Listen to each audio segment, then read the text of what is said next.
क्या आप यकीन करेंगे कि सिर्फ सेब का एक छोटा सा टुकड़ा खाने की वजह से एक अल्लाह के वली को अपनी जवानी के 12 साल आंसू बहाते हुए गुलामी में गुजारने पड़े।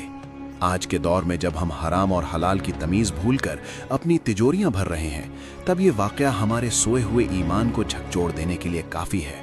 रुकिए और रूह को तड़पा देने वाली उस दास्तान को महसूस कीजिए जिसने दुनिया को गौसे आज़म जैसा सुल्तान अता किया। ये ईमान अफरोज दास्तान है हुजूर गौसे पाक के वालिद माजिद हज़रत सैयद अबू सालेह मूसा जंगी दोस्त रहमतुल्लाह अलैह की। एक दिन आप एक दरिया के किनारे मुसल्ले पर बैठे इबादत में मसरूफ़ थे। आप कई दिनों के फाके यानी भूख से थे, जिस्म में जान बाकी न थी।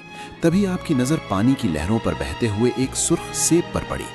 भूख की शिद्दत इतनी थी कि आपने उसे उठाया और उसका एक टुकड़ा खा लिया, मगर जैसे ही वो लुक्मा हलक से नीचे उतरा, आपके दिल में अल्लाह के खौफ की एक बिजली सी कड़की। आपका ज़मीर तड़प उठा। ऐ मूसा, ये तूने क्या किया?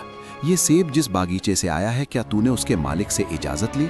क़यामत के उस तपते हुए मैदान में जब मालिक अपना हक मांगेगा तो खुदा की बारगाह में क्या जवाब दोगे? अल्लाह के खौफ ने भूख और प्यास सब भुला दी। आप उसी वक्त पानी के बहाव की उल्टी दिशा में पैदल चल पड़े। मील दर मील का सफ़र तय किया। पैरों में छाले पड़ गए, भूख से गला सूख गया, मगर दिल में बस एक ही फिक्र थी कि किसी तरह उस बागीचे के मालिक से माफ़ी मिल जाए।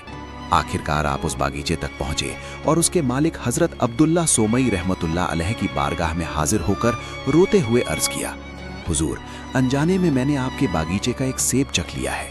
मैं बहुत गरीब हूँ, उसकी कीमत तो नहीं चुका सकता, मगर खुदा के वास्ते मुझे माफ़ कर दें, वरना मेरी आखिरत तबाह हो जाएगी। बागीचे के मालिक ने जब इस नौजवान के चेहरे पर तकवा और खौफे इलाही का नूर देखा तो उन्होंने आपको आजमाने के लिए कहा, इसकी माफ़ी इतनी आसान नहीं है, तुम्हें 12 साल तक मेरे इस बागीचे की रखवाली करनी होगी। अल्लाह की पकड़ के डर से आपने उस मुश्किल शर्त को कबूल कर लिया। पूरे 12 साल तक आपने उस बागीचे की ऐसी खिदमत की कि कभी एक पत्ता भी आपकी इजाज़त के बिना न हिला।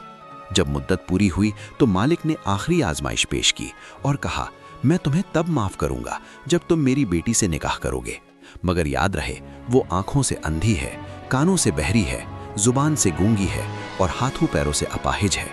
हज़रत मूसा जंगी दोस्त ने गहरी सांस ली और सोचा, दुनिया की ये मुसीबत चंद दिनों की है, मगर अल्लाह की नाराज़गी हमेशा की है। आपने आखिरत की रुसवाई से बचने के लिए ये निकाह कबूल कर लिया। लेकिन जब निकाह के बाद आप अपनी दुल्हन के कमरे में दाखिल हुए तो वहाँ का मंजर देखकर आप दंग रह गए। वहाँ एक इंतहाई हसीन और नूरानी खातून बैठी थीं।